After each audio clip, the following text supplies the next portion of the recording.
Scotty Miller is not the difference. I'm sorry, he's not the marginal difference. Guy. Yeah, I mean, he's a good player, but he's not the difference. What has happened, JWill, is you have a Porsche, you have a nice truck, Mercedes-Benz G-Wagon, you have a Bentley, you have a Cadillac truck. And then all of a sudden you decide that you're going to go get a Ferrari. So you neglect all those other cars that you've been driving around in for a while. I mean, you got this Ferrari, you're like, okay, I'm going to now drive this all the time and forget about those other cars that have been getting you to those places. And this is what has happened to the Bucs offense, is they inserted Antonio Brown into the lineup, and Byron Leftwich, along with Bruce Arians, can't figure out how to drive all the cars. It's too many of them.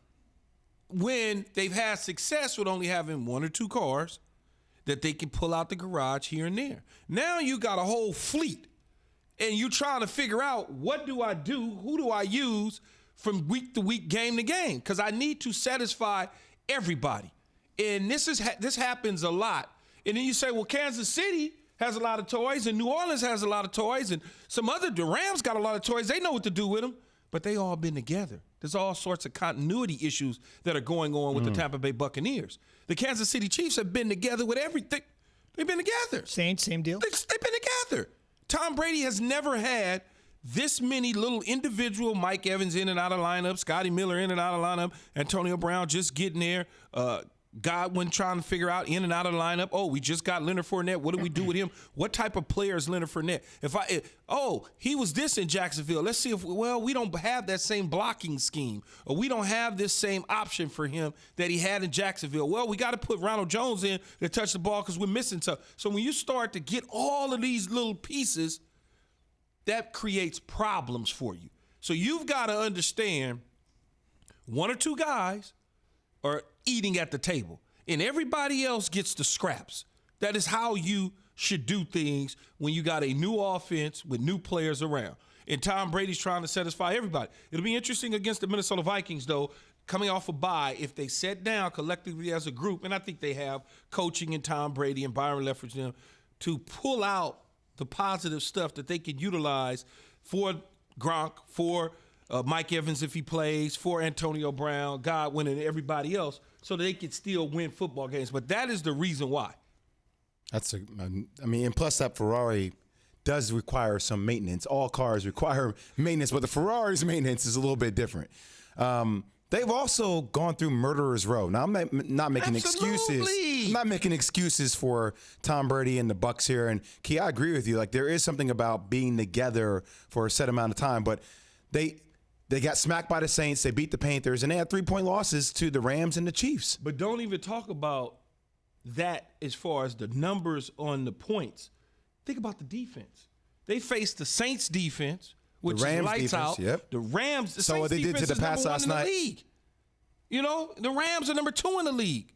So when you start running up against that, this is the results. It's, as Jay was talking during the breaks, and even when we was coming in, is Antonio Brown is much like Cam Newton.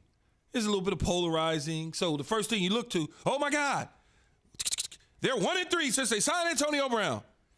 Easy to make the numbers work. Stop. Don't try to make it seem as though because they signed Antonio Brown that they all of a sudden are 1-3 without giving us all of everything. Much like Jay just said, it wasn't like they just played a bunch of cupcakes. It was murderer's row. I do feel like they can't get down early in games. I'm sorry, Zubin, for cutting you off, because then they abandon the running game and they become one-dimensional offensively. Straight Talk Wireless, no contract, no compromise. Couple points here, and then a question for you both. You mentioned it's hard for everybody to eat when obviously you're focusing on one or two guys. Best example of that, you mentioned in the 4 games since they've signed Antonio Brown, 1-3 or not, in the 4 games since they've signed AB, Scotty Miller, who Mike Greenberg referenced there, has been targeted only 5 times. Not 5 catches, 5 targets since the AB signing, to buttress your point. The other thing, for both of you, if you got all these pieces and you're figuring out your wide receivers and your tight ends and trying to get as familiar with all these other guys as he is with Gronk and Leonard Fournette, considering who he is, yes, they're 7-5, but is it enough time to figure it all out before the playoffs begin. If they lose this football game, though, to the Minnesota Vikings, I'm pretty much saying that they're probably not going to make the playoffs. They'd be toast. Okay. They're the 6th seed, and then they drop down. It's not about it's not about chasing the Saints and winning the division, because that's a wrap. That's out. That's out. So now you are in a kind of in this weird space with the NFC West, in this weird space with Minnesota, who has now beaten you to try to get to the playoffs. You know? It'll be interesting to see what happens, especially because if they can turn it around, and Tom Brady's history in the playoffs, there are many people that believe that for him, it's always been about the postseason. Just let their offense get hot.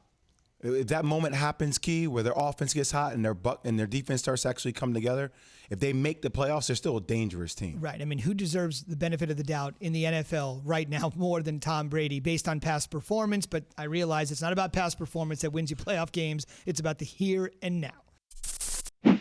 Thanks for watching ESPN on YouTube. For live streaming sports and premium content, subscribe to ESPN Plus right now.